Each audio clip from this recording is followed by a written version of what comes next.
My name is Albert. I'm from the marketing and admissions team of CUHK MBA office. And I myself, I handle applications from all over the world except mainland China. So it's a pleasure to have you all here today, taking the precious evening to really to listening about the talks related to CUHK MBA, as well as from our esteemed alumnus Keith Chua, who is currently with us, and he will be sharing more about his personal, unique experience studying at CUHK 6, 7 years ago, and currently residing in Hong Kong and working here. So for today's events rundown, so I'll be taking the first 10 to 15 minutes to speak a bit about our CUHK MBA program, the uniqueness of it. Then we'll move on to the alumni sharing session by Keith, which will take probably around 20 to 25 minutes. And we will leave the last 15 minutes for any questions on the floor.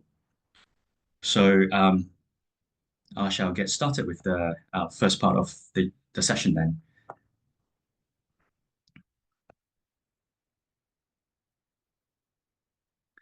So about CUHK, so obviously by the name of it, we are known by the Chinese University of Hong Kong, and we are actually established in the year of 1963. And we are actually the second university established in Hong Kong after the University of Hong Kong. So we do have quite a long history behind us with over 60 years. And we have actually one of the, or rather the largest campus here in Hong Kong, which covers, the whole mountainous area here in this part of New Territories that's known as Sha Tin. And if you look further down on this map, our business school is actually located right next to the University MTR station. And the building is called CYT building. And it's just 2 to 3 minutes walk away from the station. So it's very strategically convenient in terms of for students to get around for classes or to travel to different parts of Hong Kong in terms of attending networking events or to join any potential coffee chats. And of course, given our history, we have one of the largest alumni in terms of numbers within Hong Kong, with close to 300,000 alumni. So this is a very huge number in terms of the kind of the scale of our alumni network that we have at a university-wide level. As for our business school, CUHK Business School, our vision is to develop global business leaders for the Asian century. And what that means is actually our students normally comes from different parts of the world, and they are looking for opportunities here in Asia, especially in terms of work opportunity. So our business school is here to prepare our students to basically prepare them to meet the challenges and opportunities of this Asian century by providing rich learning environment and the opportunities for self-discovery, character building, knowledge creation, sharing, and application. So this is the foyer of our business school. And this is our main campus in Sha Tin. Then this is on the first floor of our business school, the main campus. And we also do have a town center campus in Admiralty. So it is to cater for our part-time students and of course our full-time students as well for the elective subjects, which are normally held during the weekday evenings. So the town center campus would offer that convenience for our part-time students to attend the classes after work and to attend the classes during the evenings.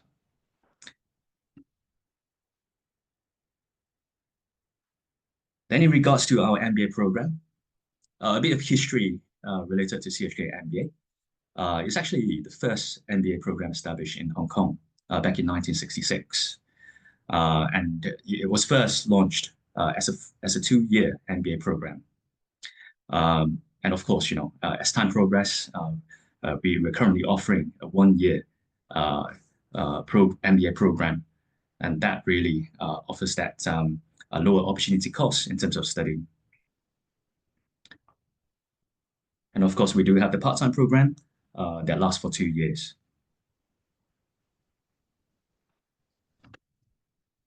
And of course, CHK is a globally renowned university, and likewise for our program as well, which has been consistently ranked on Financial Times, and we are double accredited MBA by AACSB as well as AMBA.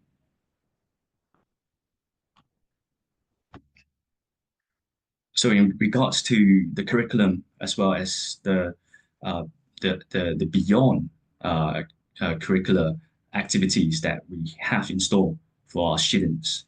So first part would be our core curriculum, where there are obviously credit-bearing courses that our students need to take. For full-time program, it's 51 units, and for part-time program, it's 45 units in order to graduate. As for the beyond curricular activities, which is also known as the LEAP program. So the activities under it are not credit bearing, but these are activities that are really important in terms of helping our students to expand their network and to allow them to learn from senior business leaders who have obviously gone through extensive amount of work experience as a leader, and to impart their leadership experience to our students. So I will touch on a bit more later on in regards to what the LEAD program offers. And under the curriculum that we have, there are a total of 6 concentrations available for our students to choose based on their preference as well as their future career goals. So they are namely business analytics, entrepreneurship and innovation, which is our strength, China business, finance, marketing, and information technology and management. And we do have over 30 plus MBA electives and 20 plus master's electives available for our MBA students to take part in. And of course, as an MBA student and as an MBA office, or rather as an MBA program, it's important for our students to get that experiential learning through hands-on work. So therefore, we do have a number of different activities or subjects in place for our students to actually participate in. They are namely business practicum, leading sustainable business transformation, and deep tech lab.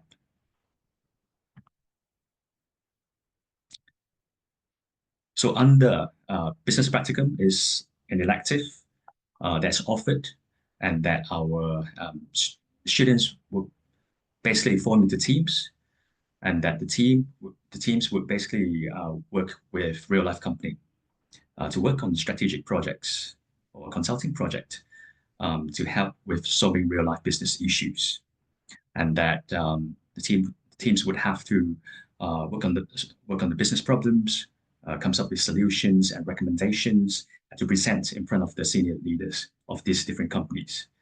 So for this year's cohort, we have got projects coming from Asquel, Santander Bank, as well as startup projects from Hong Kong Science and Technology Park. So that really offers that extensive kind of themes available for our students to work on, and to allow them to gain this practical experience through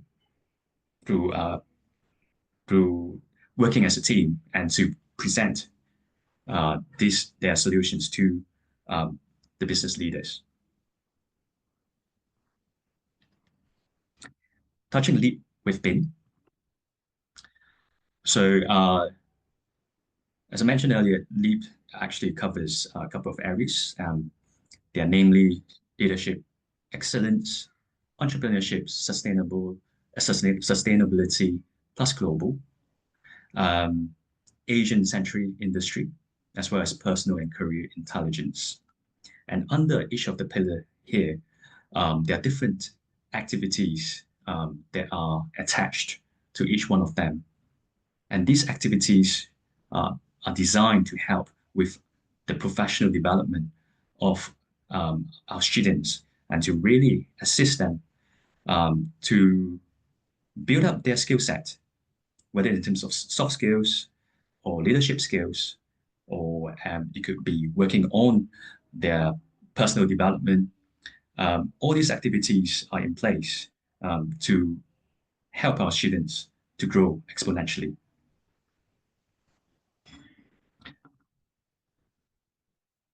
So, for example, under leadership excellence, we do have different activities under it, such as corporate visits, global mixer, um, global talks, etc. So these are different pictures that we have depicted here in terms of our students visiting different events, as well as the involvement of our alumni with our MBA community. And then, of course, we do have the student clubs, whereby our students will get involved in different area of interest. For example, our students are involved in regional clubs, whereby they you know they set up their own regional clubs, whereby they get involved with different corporates and or different personnel from different corporates to help in attending the events initiated by our students and to basically host events for other students to attend and to allow them first to build their network while at the same time helping other students to gain specialized knowledge related to what the speaker touched on. Then there are also another clubs such as hiking and leisure activities club, presentation club, and of course, another themes as well involving finance investment, arts and culture, as well as innovation and entrepreneurship.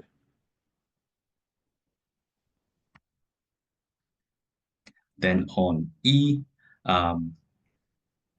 we do have around 40 partner business school, and that our students would have the opportunity to actually exchange with the different business schools that are in partnership with us. For example, we have Warwick Business School, London Business School in the UK, and US Business School in Singapore, Tsinghua, Peking, SEEPS, Shanghai Jiaotong in mainland China, etc. So there's a whole wide range of partner business school that we collaborate over different parts of the world. And of course, as a renowned MBA program, it's important that we offer students the global exposure in different markets and in different business contexts. Therefore, we have in the past, and we will be bringing our students as well to different places around the world to visit companies there, as well as business schools, to help them to expand their global network and to understand how business environments in other countries work.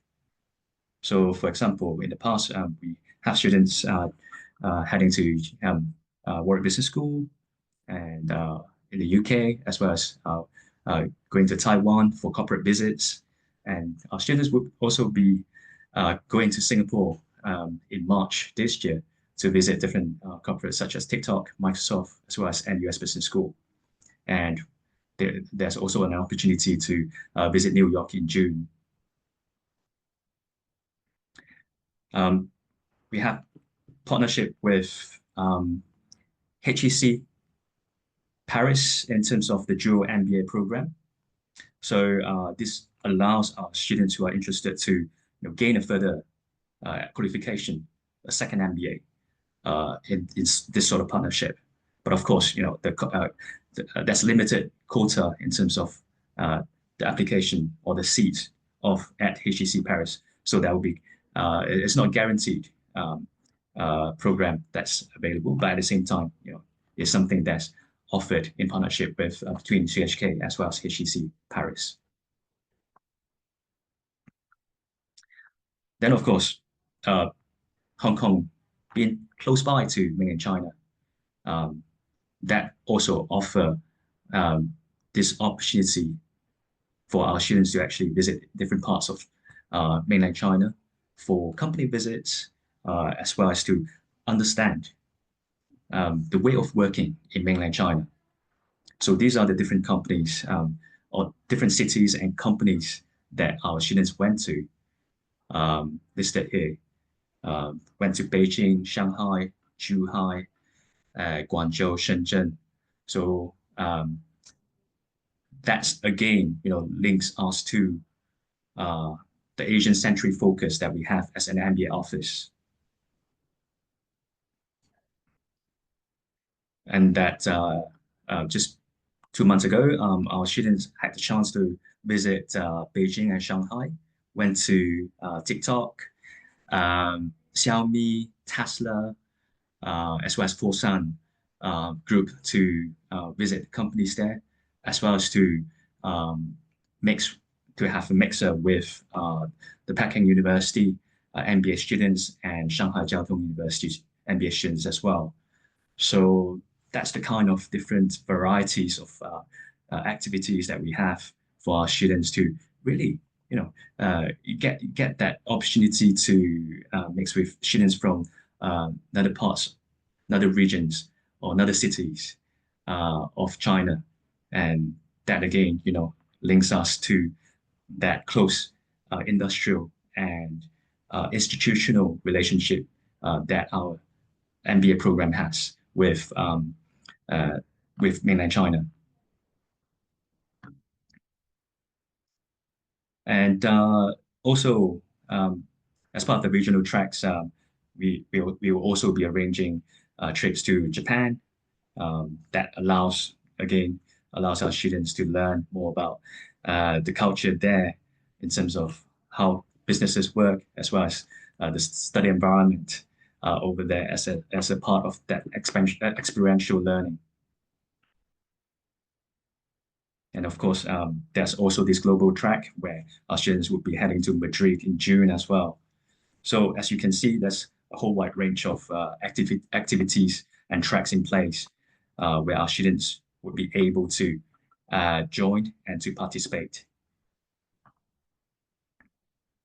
Then, of course, we emphasize a lot on alumni network, and that and the profiles of our alumni, where the senior leaders we would be inviting to come to our campus, or to invite them for directors table between them and our students, so that our students can learn directly from the senior alumni, from our senior alumni. Coffee chats is also one of the uh, bigger event types that we have. And we also have the beam, which involves the board advisors, elite mentors, regional personal career advisors, as well as industry masters.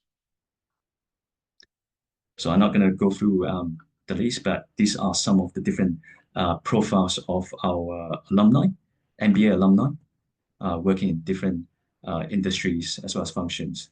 And many of them are working at either the C-suite level or director level.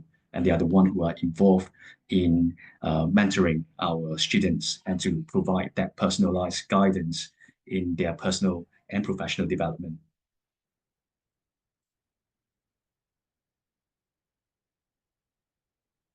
Okay, so um, last bit would be the Asian-centric focus. where we do have an annual Asian Century Summit in the beginning of each intake, and it was first started last year. So we'll be on during this event.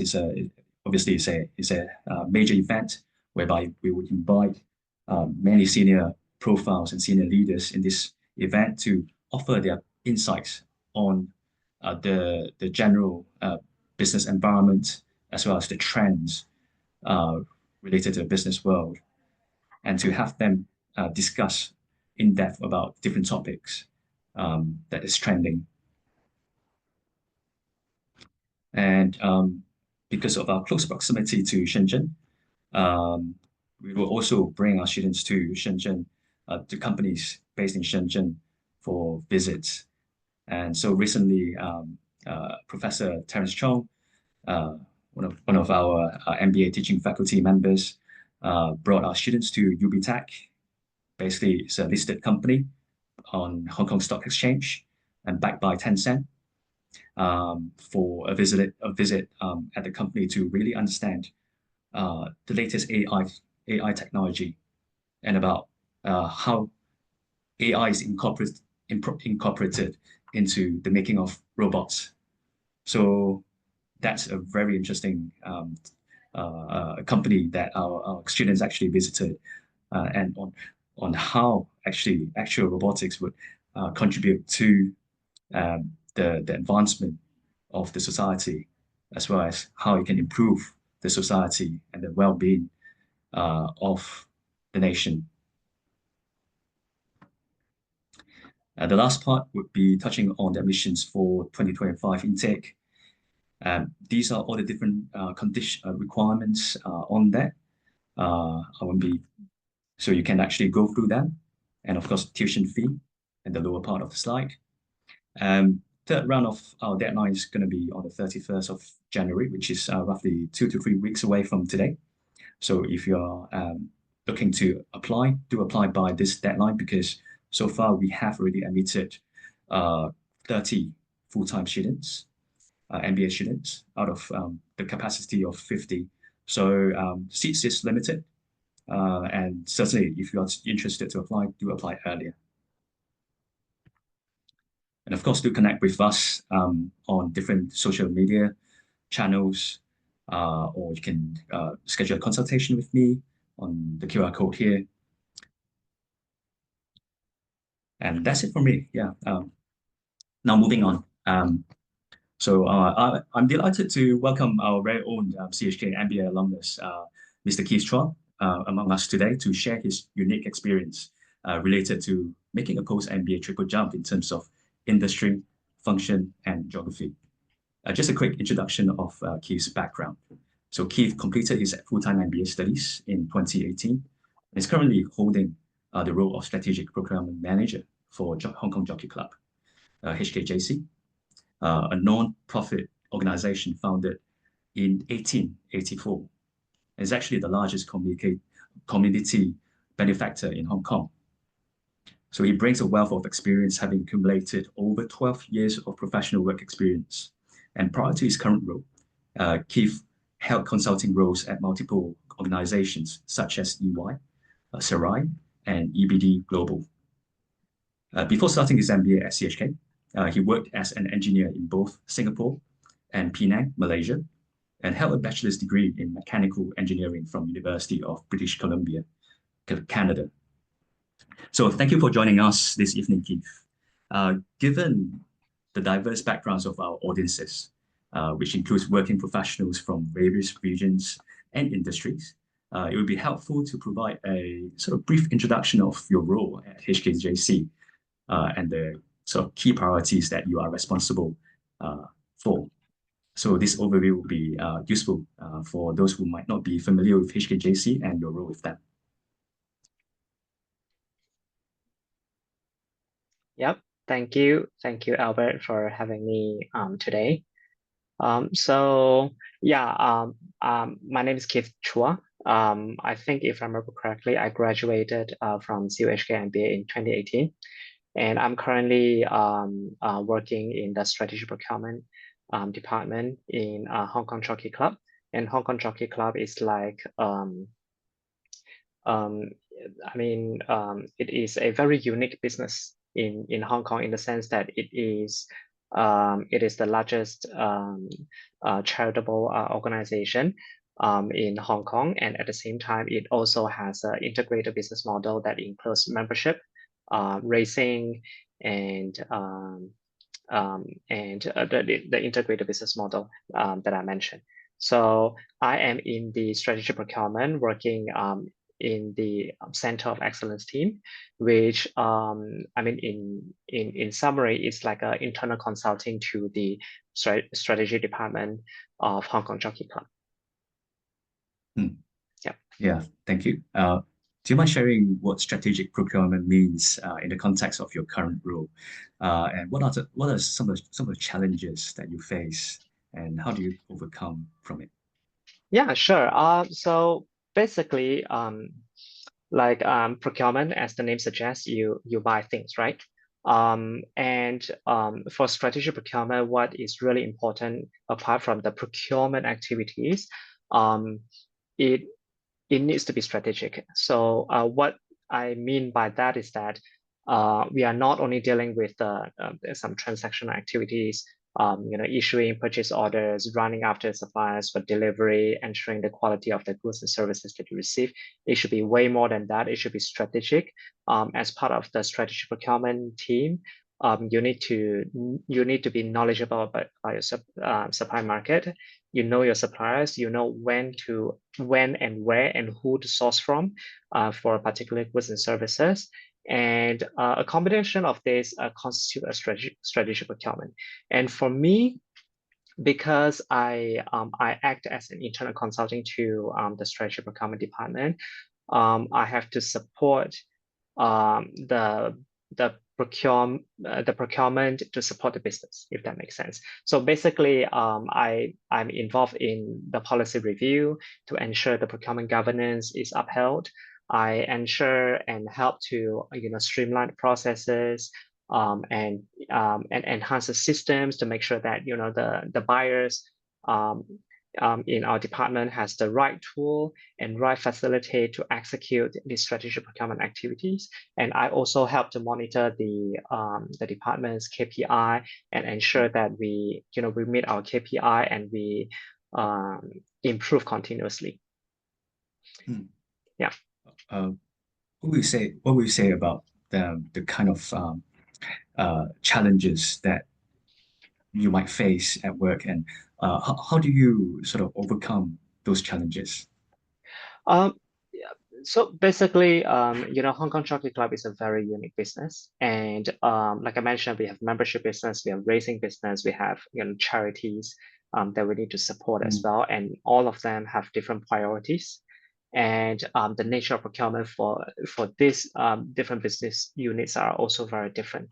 So I guess the biggest challenge is to deal with the complex stakeholder network within Hong Kong Jockey Club, and at the same time, given such a unique business, Hong Kong Jockey Club is like one single, biggest contributor of tax to the Hong Kong government. So it's not only accountable for, the well-being of us employees, but also to the society of Hong Kong at large. So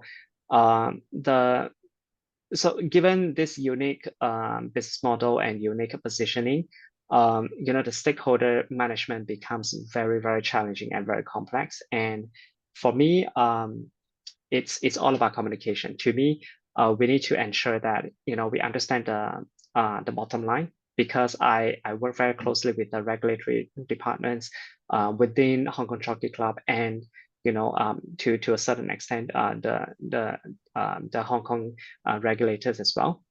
So we need to understand the bottom line to make sure that the public interest is upheld, and at the same time, we need to serve the business, which which has completely different priorities, such as for some procurement categories, speed to market is more important than paperwork, for example. So we need to find a balance and deal with different priorities and communication, understanding our bottom line, understanding our business, and try to connect them to make sure that everything is integrated well.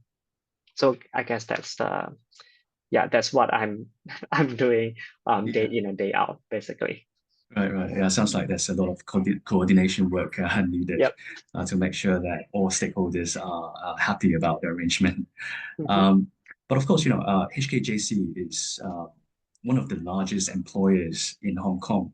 Hmm. Um, as you know, technology has been influencing large companies, uh, Hmm. and of course, the downside is that with such a big organization to implement technology into the company must Hmm. be a challenging task.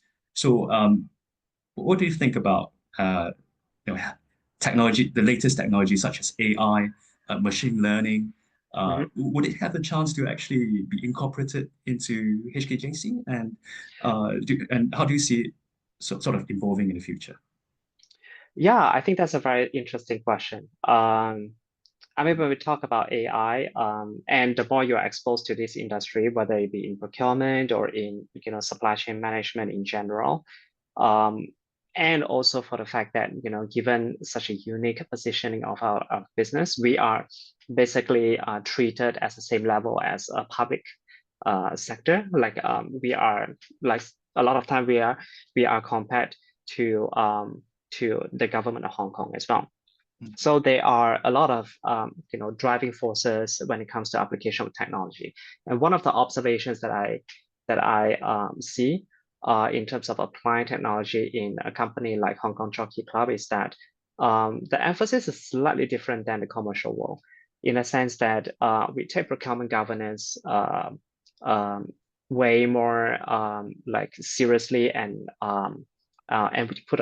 we invest a lot of resources and put a lot of emphasis on procurement governance and streamlining the processes rather than speed to market the cheapest procurement or other criteria that you commonly see in the commercial world. So in the context of Hong Kong Jockey Club, um, the application of technology was revolving around like streamlining and automating the transactional processes Mm. and also uphold procurement governance because, like I mentioned, we are accountable to the public interest as well. So one of the examples that were recently implemented in our department is the RPA, robotic uh, processing automation, whereby we use RPA to automate our PO issuance and PO management activities. Because, for example, one of our procurement categories is that we own restaurants, so we have to buy fresh ingredients to support the operation of our restaurants. Mm. And we, at the same time, we can't really, unlike retails, where you can forecast up to up to 6 months or 1 year ahead of you. But in F&B category, it is just a completely different situation. So uh, we before the RPA was implemented, we have to manually, collect the demand from different restaurants and then try to consolidate it and then try to issue the PO as quickly as we can to ensure that, say, when we issue PO today, we get the freshest ingredient possible the next day before the breakfast session of the restaurant, Mm. right? So that actually was a very, first of all, very taxing activity because everything was very manual and very error prone as well. And then, and then, which also goes back to the procurement governance. If you miss something, if you miss a step, then if you commit a mistake, it may have, some risk. It may expose the Hong Kong Jockey Club to, some supply chain risk or some regulatory risk as well. Yeah. So this RPA process is mainly, to uh, you know automate the process, speed up the process, streamline the process as well, and also deliver the value to the business in a way that we are able to obtain the freshest ingredient at the right time. Mm. Yeah. Yeah, very meaningful. Yeah, and it's good to know that that's this automated system in place to Yeah. help with providing the best value Yeah, and to I the think company? there are many other applications because during my time before I joined Hong Kong Jockey Club, I was working with a few retailers and within the consulting industry as well. I did come across some applications where, say, with the implementation of some information exchange platform, the retailers Yeah. were able to facilitate some information exchange with the upstream suppliers to Mm. support their sustainability initiatives to trace the origin of the materials all the way Yeah. to cotton, for example. There are Yeah. also applications where they use AI to crawl and sense the demand from various social media platforms to kind of predict what the trend is and where the trend is going, and then Yeah. formulate a speed to market strategy to support um, customer fulfillment and also to maximize profit. Which So is the yeah, ultimate it purpose really of. depends on it really depends on the industry and the application of the technology. Right, right. Yeah, thanks for sharing. Yeah. Yeah. Um, Now, moving the topic towards your sort of uh, post MBA career journey. Yeah. So, related to the theme, obviously, you have made a triple jump in terms of function, industry, and location Yeah. in your career. So, what what are actually the key factors that helps you to achieve this jump? Um, First of all, my exposure to supply chain management definitely helped because before I came to Hong Kong, I was in the manufacturing industry. I was working as an engineer, supporting technical procurement. I was working as a materials engineer to help the business to source, to qualify suppliers, to qualify the parts technically, to manage the supply quality. And that exposure gave me a pretty comprehensive overview about how supply chain works, at least within the manufacturing industry.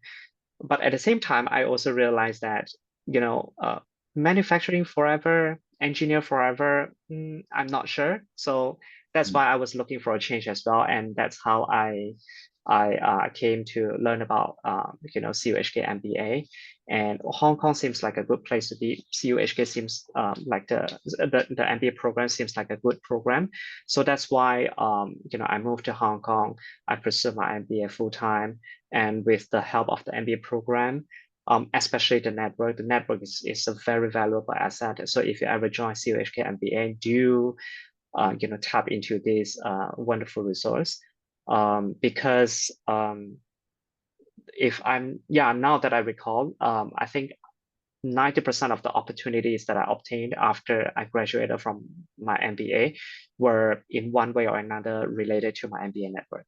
So yeah, it's a combination of both. Yeah. Yeah, fantastic. Yeah, that's very good to hear. And that's what I always emphasize to our prospective applicants and students is that given the fact that CHK MBA is the first MBA program established in Hong Kong, so Mhm. the history is there and the reputation is there, and of course the depth and the width and the depth of the alumni network Yeah. is immense. So yeah, very much the alumni network is going to be really a key contributing factor towards making a career pivot if you are looking to do so. Mhm. Mm. Um, in regards to your again role transition, you joined Hong Kong Jockey Club 1.5 year ago after a diverse career. So, what prompted this transition, and how do you think your previous experience also prepared you for this position? Um, with regards to this question, I think I would like to share, the advice that I got from my mentor during my time at CUHK MBA. I still remember she told me that life is all about priorities. And for me, I think it's also about timing as well, because I've spent about 4 or 5 years in the consulting industry before I joined Hong Kong, before I came across this opportunity at Hong Kong Jockey Club. And I guess if it wasn't for COVID, that all the borders were closed down and there was like travel restrictions and stuff, that I would have probably been a very frequent traveler, to support the different projects and different clients that are based in different time zone. And why? I mean, I guess the primary reason why I joined Hong Kong Jockey Club is that it offers me a very stable environment, and my priority now is to have a better balance between my career and my family. So yeah, and the timing was just perfect, and the priority was aligned. So that's why I moved the transition. I made a transition to Hong Kong Jockey Club. Yeah, sounds good. Touching on your MBA experience Mhm, and the takeaways from it, mhm. what were the most impactful lessons or experiences from CHK MBA that you apply to your current role or your previous roles? Uh, yeah, I mean, there are many wonderful experience, and I guess I'll just pick one or maybe two if I have time. So Yeah, there are, I think I saw from the slides that you presented, I think, it is a very rich program. There are many student driven initiatives. Back yeah, then, it was pretty much the same as well. I was the president of CUHK MBA CSR conference, which is a conference that talks about sustainability, corporate social responsibility.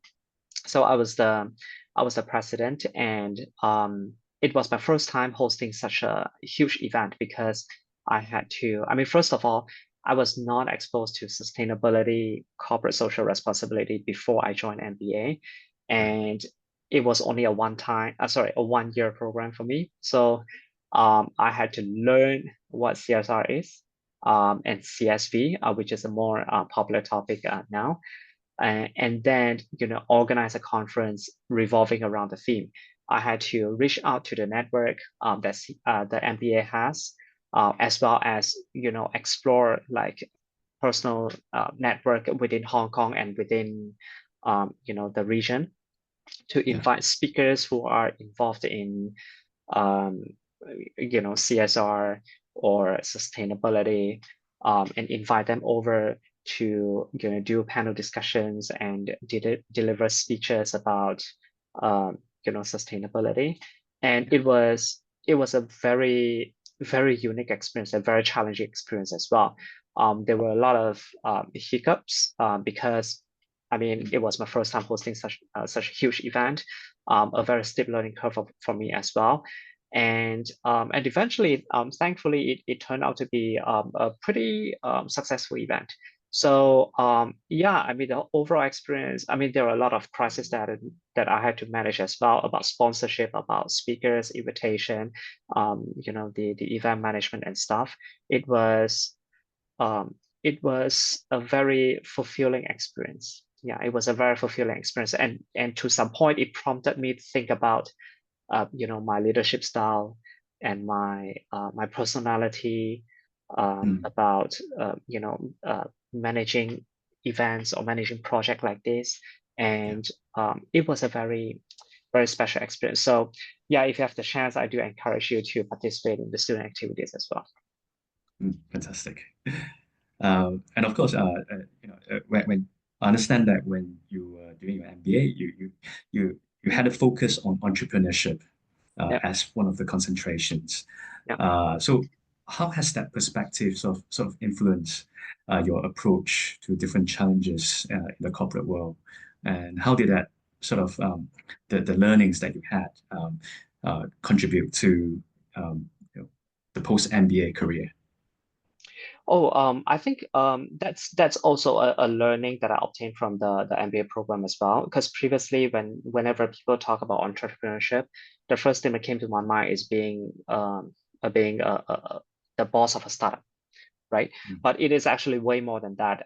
It is about spirit, it's about mentality, the mindset and attitude that you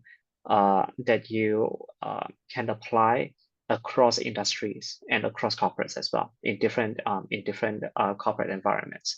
So the spirit about entrepreneurship to me is about how do we maximize um, performance or maximize value with very limited resources. And this is akin to, starting some really challenging and new projects in corporate environment where you probably start with nothing, without any resources, and just have to, find your way out, grab whatever resources available, try to develop from there, and eventually, deliver something for your corporate. So I guess it's the skills are transferable and very relevant indeed across all kinds of organizations. Yeah, and of course, yeah, entrepreneurship and innovation is actually a key strength of CHK MBA, Yep. And of course our close proximity to HKSTP, Hong Kong Science and Technology Park, Yep. is something that really unique. I'm not sure if you actually join any events that's organized by them or visit any startups over there. I did, but I think it was after the MBA program through other connections. But yeah, I totally agree with you. I think one of my batchmates had internships at Hong Kong STP, the Science and Technology Park, which I think is quite a good experience, quite an interesting experience for him as well. So yeah, definitely, the close proximity to HKSTP is definitely an advantage of CUHK. Yeah. So the last question is going to be general reflections, and of course providing your advice to prospective students. And current students as well. So what advice would you give to them who aspire to sort of follow a similar route as you, or to help them to sort of achieve their future career goal? And what should they focus during their studies? Um, I guess if I were to give one piece of advice to the people here, I guess it would be, I know joining a MBA program is a huge investment. So there are also circumstances or people around me who managed to climb up the corporate ladder without an MBA degree. But I do see that MBA degree being quite valuable if you tap into the resources and use them, maximize them correctly. So I guess the have the right expectation, because if you join an MBA program thinking that you are gonna be in on top of the corporate management, as soon as you graduate from an MBA program, I think it may not be the right expectation. But then the MBA program is definitely able to provide a foundation and connect you with various opportunities. Let's take myself for an example. After I graduated from my MBA program, it took me, I moved into a boutique consulting firm first, to work in a supply chain consulting, as opposed to Big Four or Boston consulting group, or the MBB, MBBs, the MBBs. So but opportunities present themselves if you grab them, and you leverage them, and eventually you are gonna be like me. It's just that it may take some time, and it may be different for different individuals as well, depending on the background, depending on the opportunities that are available. So yeah, and try to maximize the opportunities that you come across during MBA program, because it provides various, for example, networking opportunities, learning opportunities, study trip if you can, because it really opens my. I had a study trip to Chengdu, which was my first time visiting the southwestern part of China, and it really opened my eye as well. So a combination of this actually, and do participate in the student activities, because that's where you learn, and also connect with people, which eventually will provide a very good way out back to the corporate environment after your MBA program. Yeah. Yeah, very useful advice. Yeah. Thank you so much, Keith, for sharing. And No yeah, we come to the end of the alumni sort of sharing event. But of course, there's also the Q&A session between the audiences and Keith or myself. So yeah, the floor is open for any questions that our audiences might have. You can either speak through the microphone, or you can type in the chat box, and I will read it from the chat box. Mm.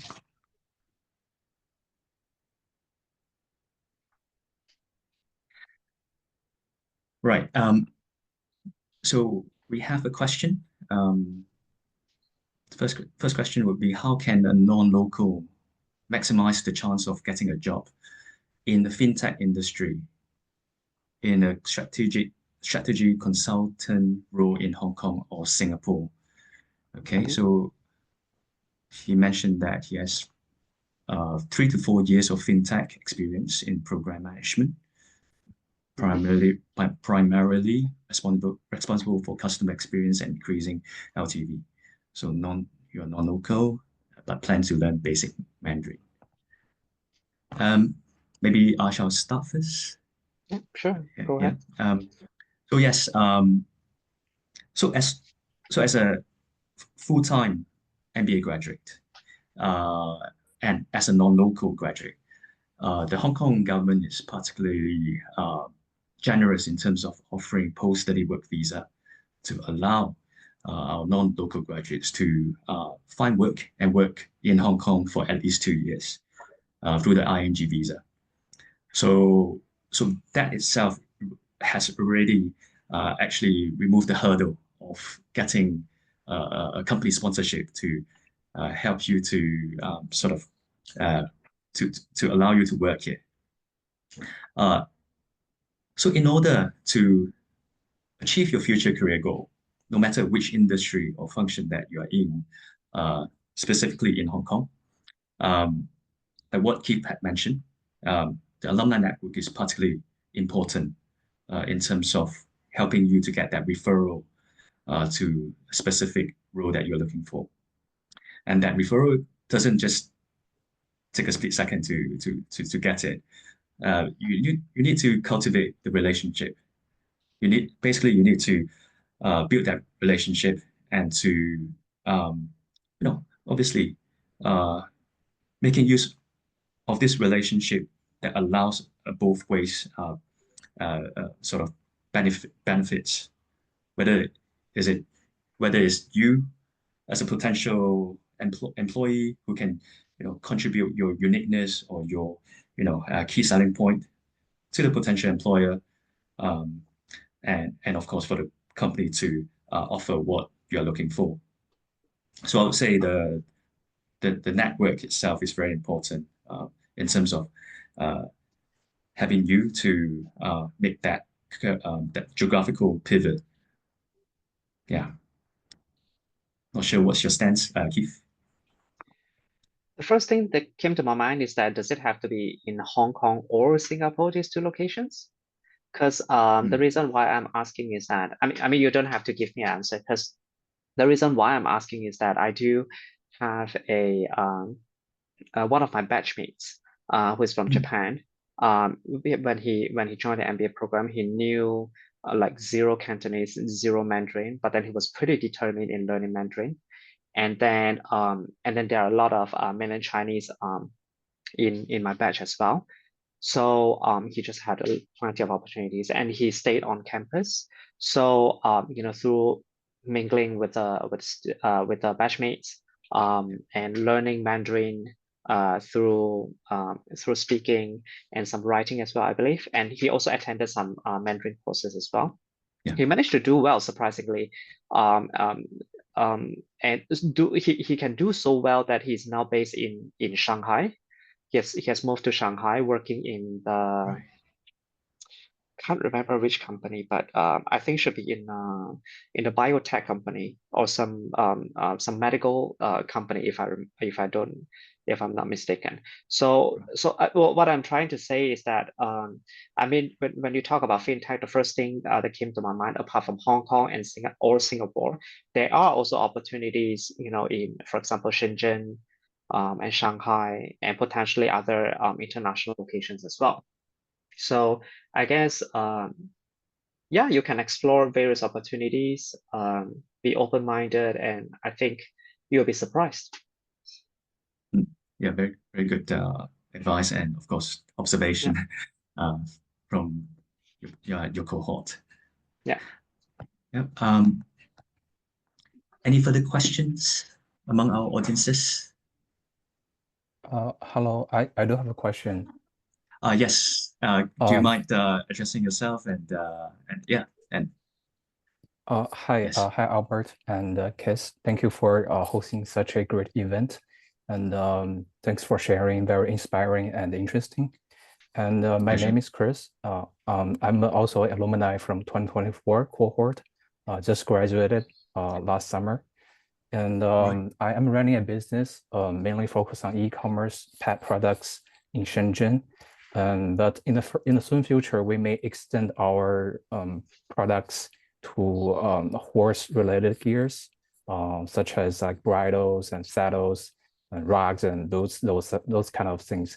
And so, as a procurement manager for KISS, I'm not sure if your scope of procurement includes any horse-related products, but you may hear something from the colleagues or anything. But if you would like to share any specific requirements, like how do you select sourcing partners and suppliers? What are the requirements and criteria? Do you hold any competitive biddings or anything? You can share anything. Thank you. I think I may not be in the best position to share the requirements of just the horse gears, saddleries, and horse gears in general, the requirements of the suppliers for this commodity. But I do have we have a specific team responsible for horse-related purchases. And if you want to become like, for example, a supplier of Hong Kong Jockey Club, you know what? I think we can take this offline. You can drop me a message on LinkedIn, and I can potentially provide you with some resources. Sure. Thank you. Thank you very much. Yeah. Thanks, Chris. Any further questions? I see there's a question in the chat box. Oh, right. Okay. Let me see. So a question from Rata. When you first started the MBA program, what do you expect to learn or achieve? And after studying, how was your thinking or perspective change? And what did you gain from the experience? So I mean, there are two parts to this question, right? So the first part is what I expected to learn or achieve. Because before I joined the MBA program, during my undergraduate time, I actually took a minor in business. So that gave me, some exposure to business studies. So I kind of know like where it is going before I decided to join MBA program. By the way, I think this is a very good piece of advice to everyone here as well. I think you should make sure that the decision is aligned with a long-term goal and aligned with your aspiration as well before you make a change in your career. So before I came to Hong Kong, I kind of know like what business studies is, and then I was pretty focused that I wanted to get involved to really maximize the opportunities from the network, from the classroom and outside of classroom learning opportunities to maximize my learning. And speaking about my thinking or perspective, I think before I joined the MBA program, even though I claim myself to be having the exposure, the end-to-end exposure within supply chain management, but then I realized that after I came to Hong Kong, I realized that people may have slightly different perspective about supply chain management in Hong Kong. Because I guess it's due to my experience in Malaysia and Singapore as well, that I was also in the manufacturing industry. My concept of supply chain management was very manufacturing oriented. But when I came to Hong Kong, when I say supply chain management, I often receive, questions from the audience that, what do you mean by supply chain? Are you talking about logistics? Are you talking about trading? Are you talking about retails, or which part of supply chain management? Then I realized that, due to the economic structure in different locations, um, supply chain management can mean different things.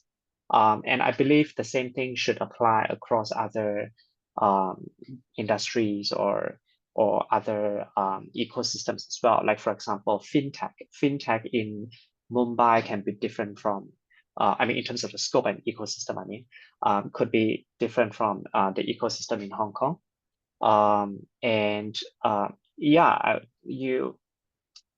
When you talk to the people here and you learn about the business landscapes here, and you will be able to identify the differences. And it is also advisable to kind of think about how you can leverage your past experience and pivot yourself into the opportunities that are available, whether it be in Hong Kong or the region, Southeast Asia, or mainland China. So I hope I answered that question. Yeah. And then also another question, does CUHK support internships during the MBA program? I think the simple answer is yes, but I guess I'll leave it to you. Albert, you probably has more, has more insights. Yeah, so indeed, so yes, indeed, we do offer internship opportunities to students, as long as they are proactive in terms of reaching, to go through our MBA office and to make use of the resources that we have in place. So, from observation, we had an Indian student graduate. Oh, well, he first joined our MBA program in 2022, and during his second month here in Hong Kong with us, he already found an internship, which is, I think, one of the fastest time that any student can do so. So he really reached out to our alumni, different people within the industries that he's interested to go into, and to basically, build that connections. And I suppose he's really charismatic, and that he was able to get an internship during his second month of his studies. Of course, the internship itself, it's not going to be full time during the studies. But then there's also internships where you can take up sort of in a full time manner, but not in a not in the context of the immigration department. So you can work in a full time mode, but it wouldn't be under the ING visa policy, because during the summer period you are still considered as a student holding the student visa. So that means that but at the same time, you have that exposure to the real life experience working for a company here in Hong Kong. And yes, our MBA office would certainly support our students for that. I see that there's one or two more questions, but then we overrun for a couple of minutes. Sorry, Keith, do you mind if we sort of do another few minutes No so problem. that we can answer the questions here? Yeah, thank you. So one last question from Jong Yu. What are the requirements to graduate from CUHK MBA? Are there any mandatory courses that must be passed, or graduation essay requirements? And what are requirements to get a chance of dual degree for HSC? Right, so I can answer that. So in order to graduate from our MBA program, you need to fulfill the credit unit requirement of 51 units. So no matter what, whether in terms of completing your MBA here in CUHK, or when you go to an exchange, you would do a couple of modules over there. So in combination, it has to be 51 credit units in order to graduate. And there are a total of 9 core courses that you would need to do and need to pass them in order to graduate as well. And there are a couple of assessment criteria, one of which certainly is writing an essay, basically doing assignments, team assignments. Then there's examination and project works. So these are the few assessment criteria there, to basically pass a course or subject. As for the requirements to get a chance for HEC Paris, so that would be the stage where you apply to HEC Paris during your studies with us. There's no guarantee to securing a place with HEC Paris because there's limited sports to it.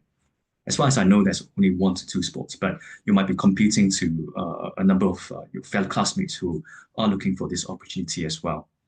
So so the requirements would be dependent on HEC Paris, and it's a separate application to them. All right, so yeah, I think that's pretty much about it, and we shall call it an end for the event. Thank you so much, Keith, for joining the event to help to answer any inquiries and to talk about the theme for today for our prospective applicants and students. And of course, thank you all for attending to this event. It's a pleasure to have you all. Thanks, Albert. Thanks, everyone. Have a good evening. Bye. Thank you all. Bye-bye. Myself.